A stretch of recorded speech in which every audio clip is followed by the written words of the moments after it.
आत्मवंदन सगळ्यांना. खूप खूप हृदयापासून सगळ्या माझ्या कुटुंबियांचं स्वागत. आपल्या सगळ्यांच्या गुरु, सद्गुरू, आपल्या सगळ्यांचे हायर सेल्फ, उच्च आत्मा, सगळ्यांना आपण आपल्या हृदयातून पहिल्यांदा आभार व्यक्त करू सगळ्यांचे. जे पृथ्वी मातेचे आभार व्यक्त करू आपण सगळेजण आजच्या दिवसासाठी. आपल्याला पृथ्वी मातेवर हे जीवन जगत असताना ज्या ज्या गोष्टी मिळाल्या त्याच्यासाठी आपण आभार मानू. अन्न, वस्त्र आणि आपलं घर, निवारा, यासाठी आपण सगळेजण ग्रॅटिट्यूड, धन्यवाद, आभार आपल्या हृदयातून, आपल्या हृदयावर हात ठेवा. एक मोठा श्वास घेऊ.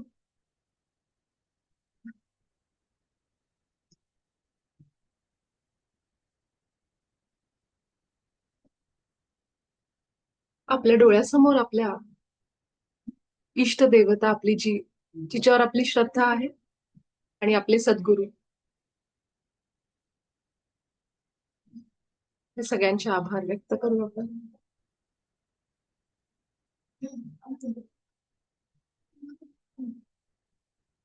आणि आपल्या आजच्या सत्राची सुरुवात करू.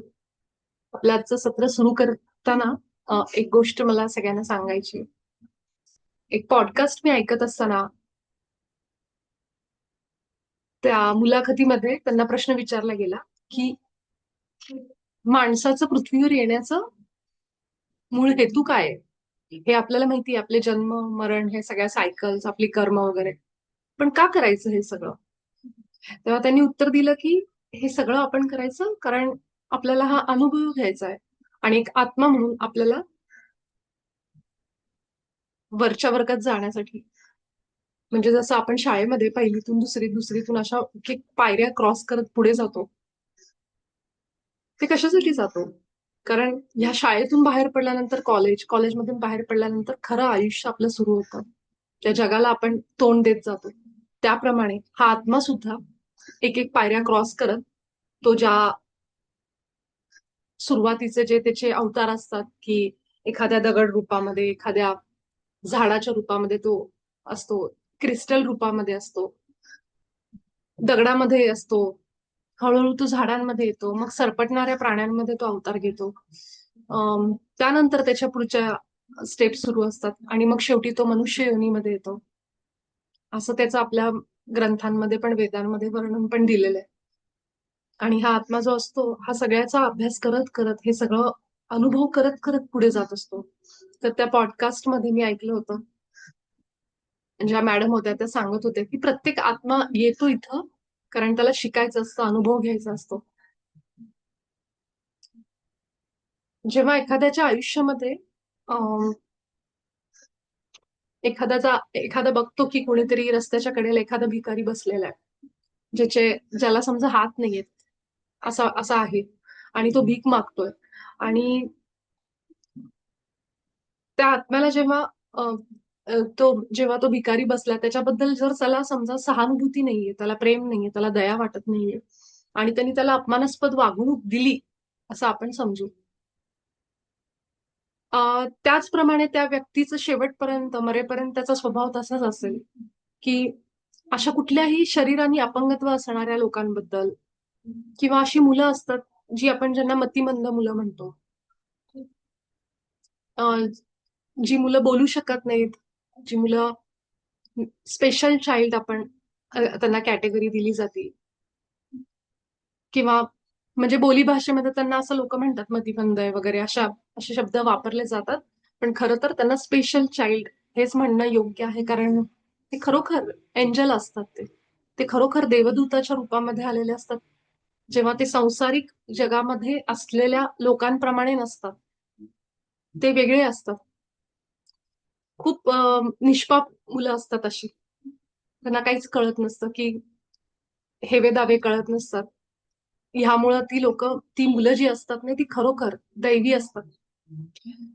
तर अशा मुलांबरोबर पण काही लोकांना ती करुणा येत नाही, प्रेम वाटत नाही त्यांच्याबद्दल. अं, मग ते कदाचित त्यांच्याबरोबर दुर्व्यवहार करू शकतात, चुकीचं वागू शकतात. आणि ती व्यक्ती समजा मरेपर्यंत तशीच असेल. त्याला कधीच कुणाबद्दल प्रेम वाटलं नाही, करुणा वाटली नाही. रस्त्यावर एखादा माणूस तहानेनी, भुकेनी तडफडत असेल, पण त्या व्यक्तीला कधी त्याच्याबद्दल करुणा वाटली नाही. आणि तो तसाच त्याच्या त्याच्या ह्याच्यामध्ये निघून गेला किंवा चुकीची वागणूक दिली, काहीतरी वाईट वागला त्या माणसाशी. जेव्हा तो व्यक्ती मरण पावतो, तेव्हा त्याचा जो आत्मा असतो, तो म्हणतो की मी हे शिकलो नाही. काय शिकलो नाही? करुणा, प्रेम आणि दया शिकलो नाही मी. मग तो ठरवतो, पुढचा जन्म मी स्वतः त्या अवतारात जाईन, त्या माणसाच्या रूपात जाईन, ज्याला हात नाहीयेत, पाय नाहीयेत, अपंगत्व आहे आणि जो भीक मागेल रस्त्याच्या कडेला. आणि तो ते आव्हान स्वीकारतो, तो आत्मा कशासाठी? हे शिकण्यासाठी. ते गुण, करुणा, प्रेम, दया, हे त्याचे जे गुण आहेत, जे त्याच्यामध्ये पाहिजे होते, जे मिसिंग होते मागच्या जन्मामध्ये, ते तो करू शकला नाही. हे शिकण्यासाठी तो आत्मा पुढचा जन्म जो घेतो, तो स्वतःवरच तसं रूप घेतो. आणि तो त्या जन्मामध्ये मग एकतर तो जन्मतः काहीतरी शरीरामध्ये दोष घेऊन येतो, किंवा जगता जगता अचानकच त्याच्या बाबतीत असं काहीतरी घडतं की त्याला शारीरिक काहीतरी त्रास सुरू होतो, जिथं घरातली लोक सुद्धा साथ सोडतात आणि मग त्याच्याकडे भीक मागण्याशिवाय पर्याय राहत नाही. तर असे अनेक प्रसंग आपण बघतो, ऐकले असतील, बघितले असतील लोकांसोबत. जी चांगली चांगली लोक असणारी सुद्धा अनेकदा आपण बघितलंय, ऐकलंय पिक्चरमध्ये वगैरे, किंवा लोकांकडनं पण ऐकलंय, रस्त्याच्या कडेला भीक मागताना दिसतात. तर अशी वेळ त्यांच्यावर का येते? तर हे जे मी नेहमी ज्या पुस्तकाचं नाव घेते, युअर सोल प्लॅन, रॉबर्ट शॉल्स यांचं, या पुस्तकामध्ये ह्या सगळ्या गोष्टी सरळ सरळ क्लिअरली सांगितलेल्या आहेत, की कसा एक आत्मा हे सगळं प्लॅन करून येतो.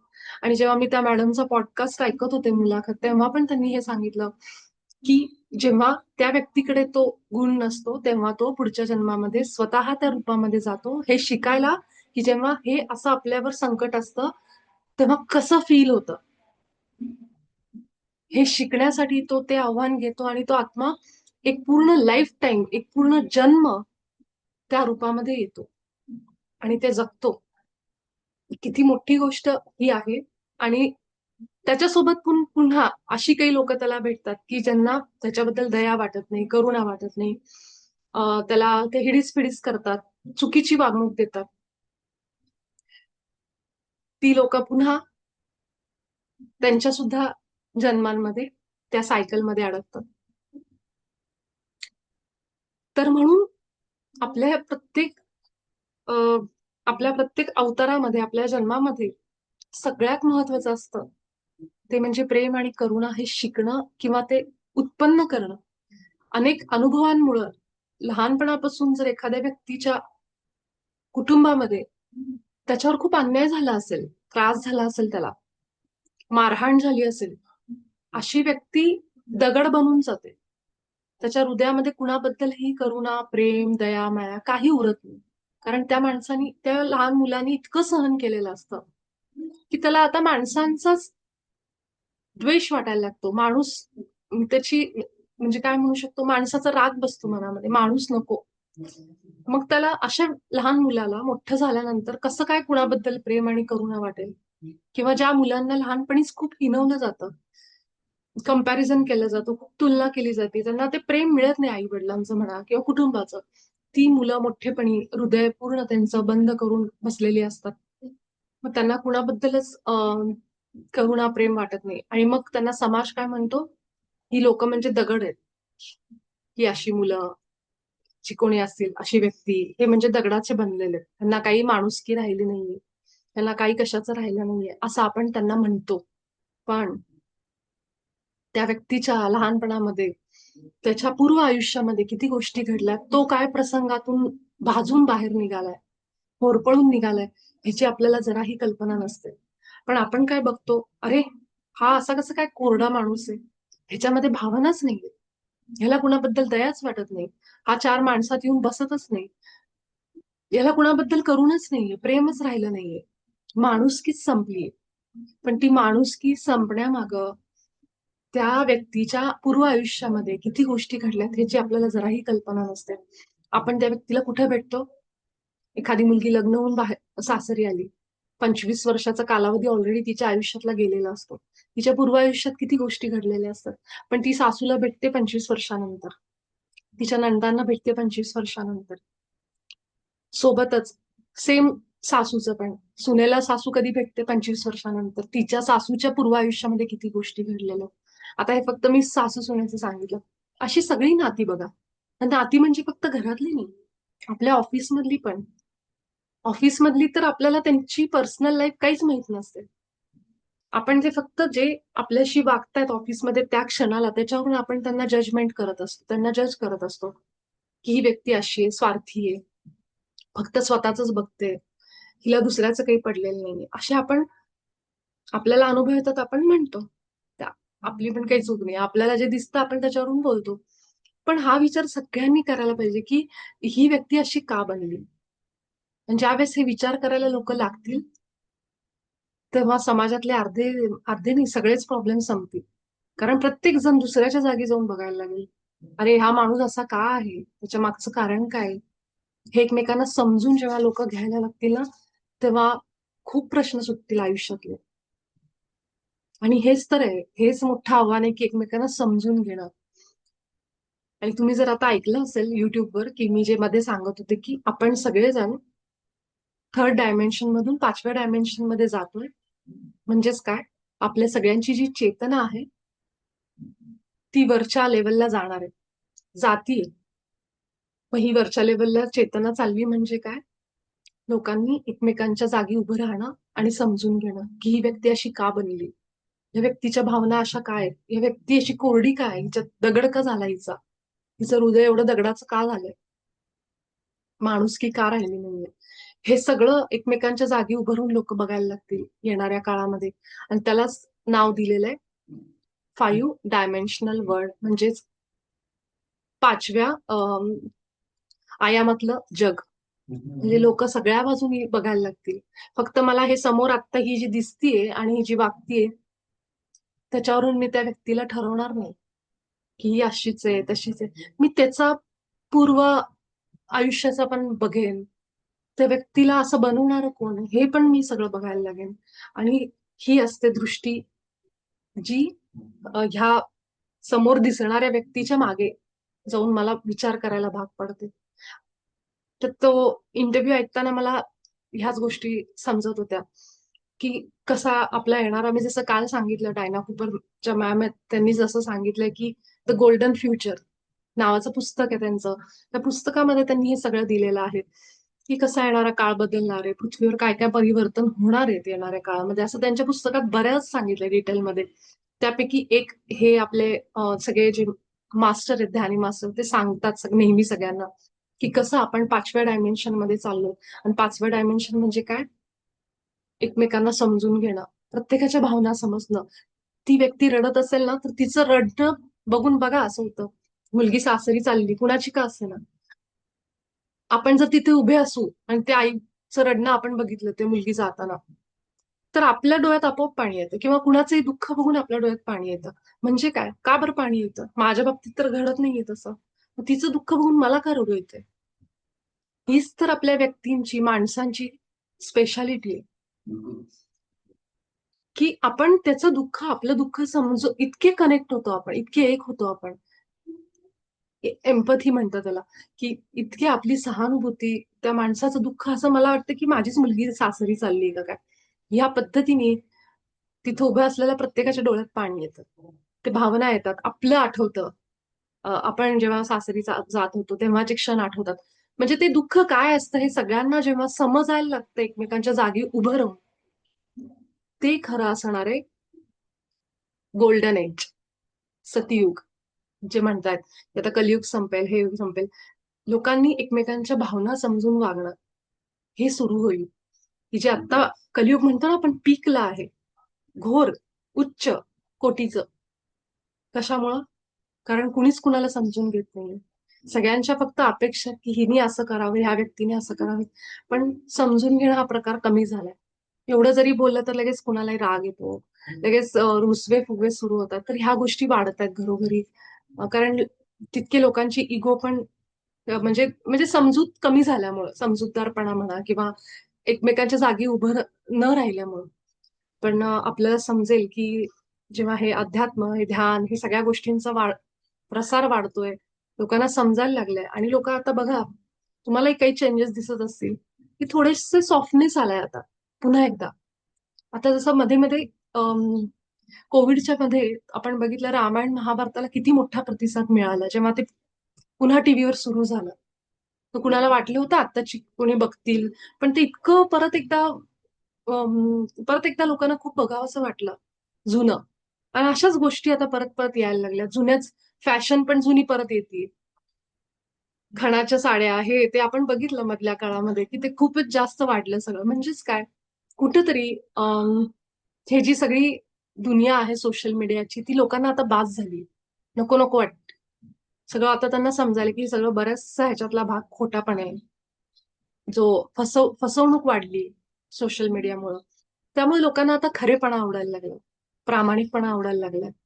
आणि हे आपल्याला येणाऱ्या काळामध्ये वाढलेलं दिसेल, की हा प्रामाणिकपणा जसा आहे तसं लोकांसमोर जाणं हे वाढलेलं दिसेल. आणि लोक त्याला कौतुक करतील. लोकांना आता कुणीतरी उगाचच खोटं खोटं आव आणून बोलणं किंवा खोटेपणा, नाटकीपणा हे लोकांना आता नाही पटणार. लोक आता जास्त करून खऱ्याचं जे आहे त्याला साथ देतील. त्यांना तेच आवडेल बघायला सगळ्यांना. तर हेच बदल आहेत जे आपल्याला जे परिवर्तन पुन्हा एकदा लोकांची विचारसरणी बदलायला लागेल. त्यांच्या भावना बदलायला लागतील आणि ह्यालाच आपण म्हणतो 5व्या डायमेन्शन मध्ये जाणं. जे होणार आहे येणाऱ्या काळात. जे अनेक लोक सांगतायत. तुम्ही पण YouTubeवर बघा, की 5वं डायमेन्शन जग म्हणजे काय? त्याच्यात काय-काय होणार आहे? कसे-कसे बदल होणार आहेत? थोडंसं त्या बाबतीत आपली जागृती सगळ्यांनी वाढवा आणि अशा गोष्टी आपल्याला माहीत असू द्या. ह्या गोष्टी म्हणतात ना, की ज्याच्यापर्यंत पोहोचायच्या त्याच्यापर्यंतच पोहोचतील. सगळ्यांना हे पटणारं पण नाहीये, की असं काही होऊ शकतं वगैरे. पण तुम्हाला समजेल, की येणाऱ्या काळात हे असे बदल आपण सगळेजण बघणार आहोत. तर ह्याची थोडी माहिती घेत राहा, की काय नेमका हा काळ असणार आहे. कसं 5वं डायमेन्शन असणार आहे. कसं आपण स्वतःला तयार करायचे. त्याचे 6 आपल्याला गुण सांगितलेले आहेत. हार्टची, की जसं येणाऱ्या काळामध्ये आपण कसं तयार केलं पाहिजे. तर त्याच्यामध्ये वेगवेगळे गुण आहेत, की क्षमाशीलता, करुणा हेच जे आपल्या संतांनी सांगितलं तेच काही वेगळं नाही. पण ते आता अंमलात आणण्याची गरज आहे असं सांगितलं. मी एकटी करून काय उपयोग आहे असा विचार आणू नका. मी एकटी जर माझ्या आयुष्यात हे बदल करत असेल, माझ्या हृदयात हे गुण आणत असेल, त्याचा परिणाम माझ्या आजूबाजूच्या सोसायटीवर, ही जी लोक राहतात माझ्या आजूबाजूला, त्यांच्यावर पण ह्याच्या व्हायब्रेशन्सनी फरक पडतो. इतकी मी पॉवरफुल आहे एकटी. हा विचार मनात ठेवा. तुम्ही एकटे जरी हे सगळे गुण आपल्यामध्ये हळूहळू आणायला लागलात, तुमच्या घरामधले बदल तुम्हाला जाणवायला लागतील लोकांमध्ये. तुमच्या फॅमिलीमधल्या लोकांमध्ये बदल जाणवतील. शेजार-पाजारच्यांमध्ये हे बदल जाणवतील. ज्याला बाबाजींनी सांगितलंय, रोजच्या रोज प्रेम प्रकाश पाठवणं. तर हे प्रेम पाठवणं म्हणजे काय? ही एनर्जी पाठवतो आपण बाहेर. ज्याच्यामुळं आपल्या आजूबाजूच्या वातावरणामध्ये सुद्धा ते व्हायब्रेशन्स पोहोचतात. तिथं पण तुम्हाला फरक जाणवायला लागेल. तर ह्याच नोटवर आपण आपलं आजचं सत्र सुरू करू आणि आपण सगळेजण पाठीला आराम घेऊन, टेकून, शरीराला स्थिर करून, मागे सरकून आरामात बसू.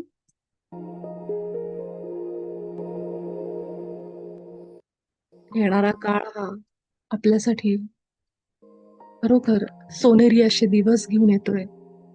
मनामध्ये आपण हा विश्वास ठेवू की येणारी पृथ्वी, जी खरं बघायला गेलं तर आत्ता या क्षणाला बनतीये. ती माझ्या चेतनेतूनच बाहेर पडती. मला कशी पृथ्वी पाहिजे, मला कसं माझं जग पाहिजे, हे केवळ मी आणि मीच ठरवू शकते, निर्माण करू शकते. कारण मी सहनिर्माता आहे. आय एम द को क्रिएटर ऑफ माय रियालिटी. माझ्या वास्तवात मी निर्माण करू शकते.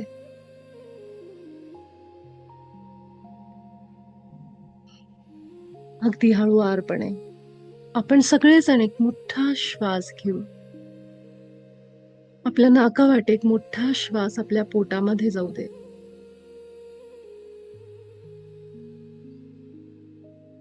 आणि हळुवार तो श्वास आपण बाहेर सोडू. आपल्या पोटामध्ये जितकी हवा मावून घेता येईल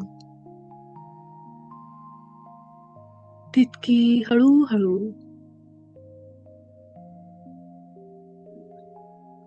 आपल्या नाकातून भरून घ्या.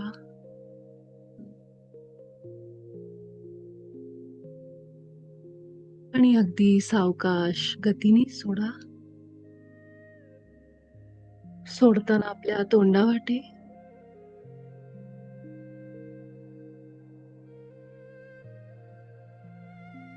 अगदी रिलॅक्स होत आपल्या तोंडातून ही हवा हळूहळू बाहेर काढा. आपल्या नाकातून जाणारा श्वास हा अगदी सरळ आपल्या पोटात गेला पाहिजे. कोमलतेने, सहजतेने गेला पाहिजे. कुठेही आपल्या घशाला ताण द्यायचा नाही, पोटाला ताण द्यायचा नाही. हळुवारपणे आपल्या नाकातून हवा आत ओढायची, पोटामध्ये भरून घ्यायची आणि अगदी सावकाश आपल्या तोंडाने बाहेर सोडायची.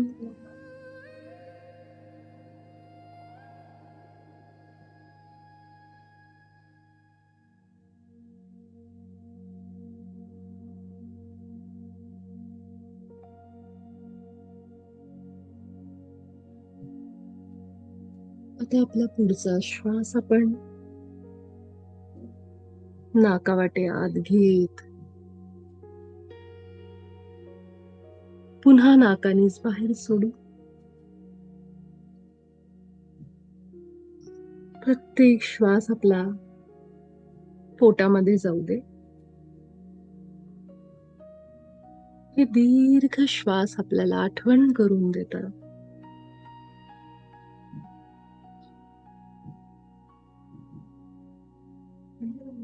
की तू शांत आणि स्थिर हो. प्रत्येक क्षणाला हो.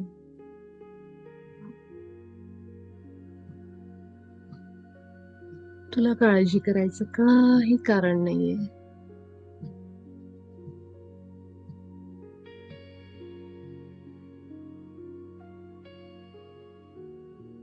एक एक श्वास आपला आत आणि पुन्हा बाहेर सोडताना आपल्या मनामध्ये हे वाक्य म्हणा,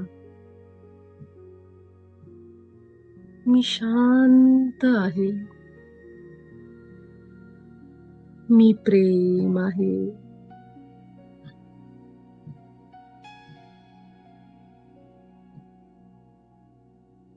मीच ब्रह्म आहे, अहम ब्रह्मास्मी.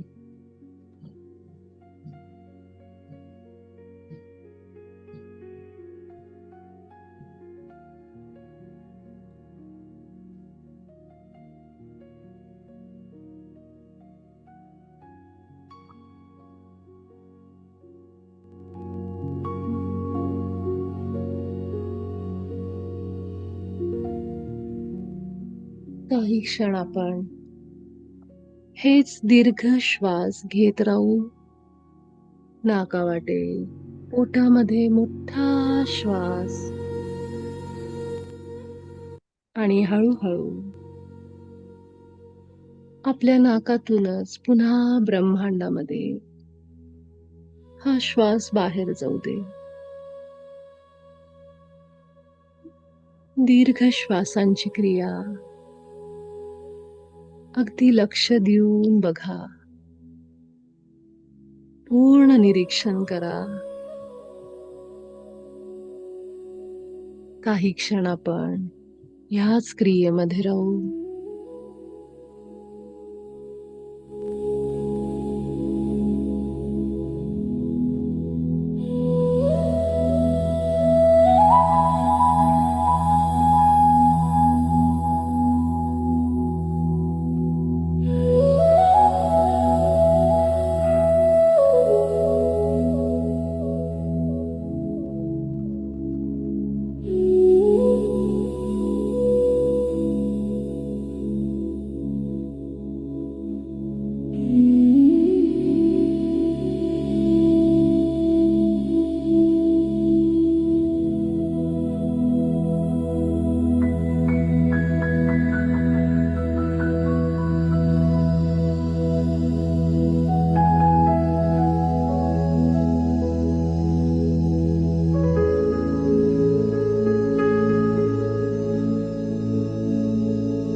आपल्या पोटामध्ये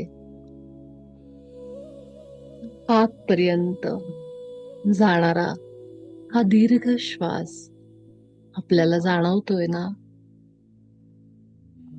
अगदी लक्ष देऊन ओटीपोटापर्यंत आपल्याला या श्वासाचं अस्तित्व जाणवत असेल. अगदी सहजतेने हा श्वास नाकातून पोटाकडे प्रवास करतो आणि अगदी हळुवारपणे पुन्हा नाकावाटे बाहेर पडतोय. जितकं आपण पोटामध्ये श्वास घेतोय, आपल्या सगळ्या पेशींना ऑक्सिजन मिळायला लागलाय. आपल्या शरीराला सिग्नल मिळतायत, मनाला सिग्नल मिळतायत की तू सुरक्षित आहेस. अजिबात काळजी करू नको. तू सेफ आहेस, सुरक्षित आहेस. केवळ दीर्घ श्वास घेत राहा.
आता आपलं लक्ष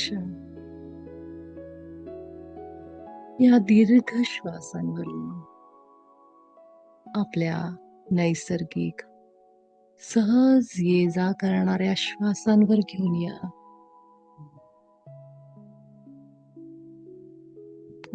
पूर्णपणे एकाग्रता.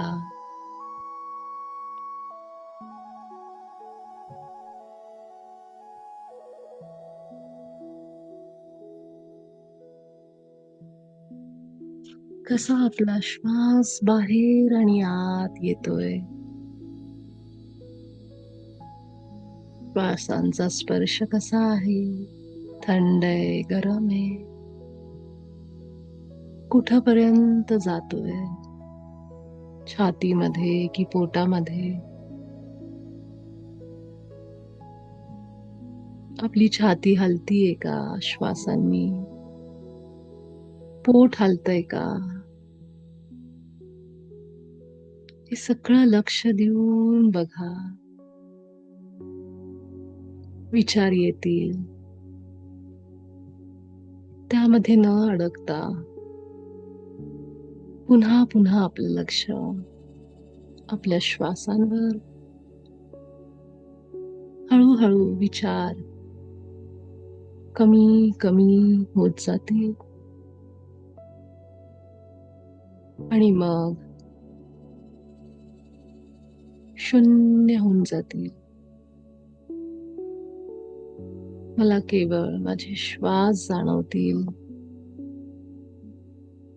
आणि डोळ्यांपुढचा अंधार संपूर्ण शांतीचा अनुभव.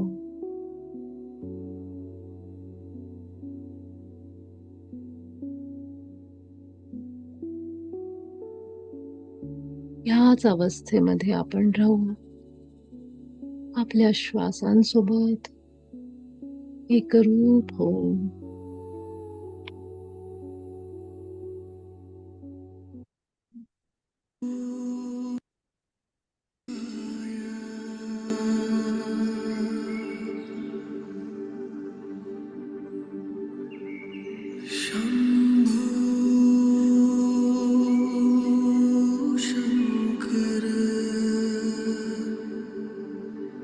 नमः शिवाय.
गिरजापति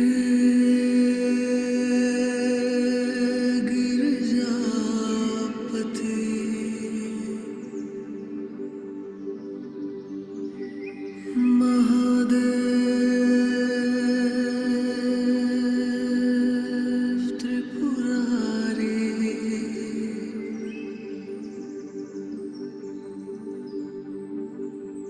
कर दो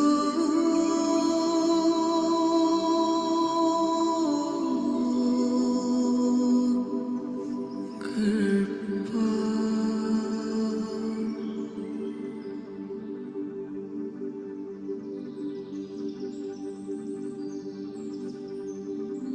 महादेव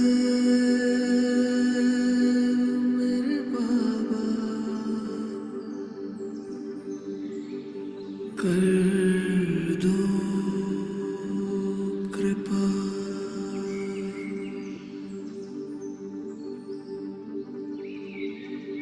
शंभू शंकर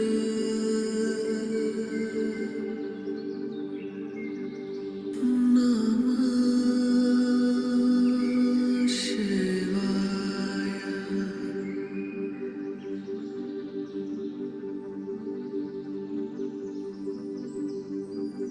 गिरिजा शंकर नमः शिवाय। हे त्रिपुरारी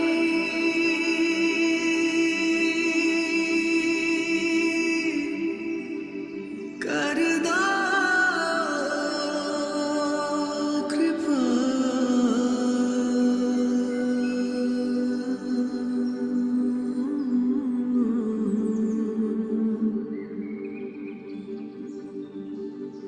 मेरे भोले बाबा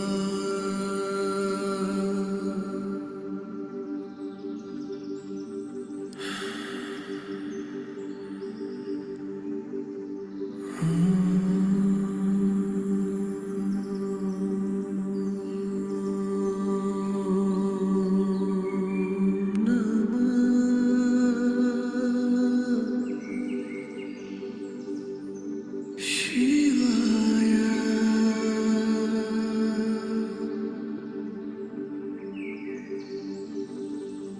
शंभू शंकर नमः शिवाय।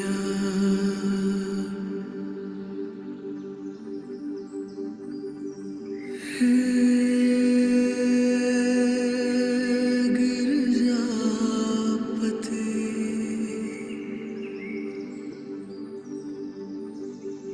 महादेव त्रिपुरारी भगवान महादेवांना आपल्या हृदयामध्ये आठवत त्यांचे खूप आभार व्यक्त करत आपल्या वेळेनुसार मनामध्ये 5 अंक मोजत आपण या सत्रातून आपला वेळ घेऊन हळूहळू बाहेर या. आजच्या सगळ्या दिवसासाठी आपल्या हृदयामध्ये आभार ठेवा. आपण सगळे भेटू उद्याच्या सत्रात.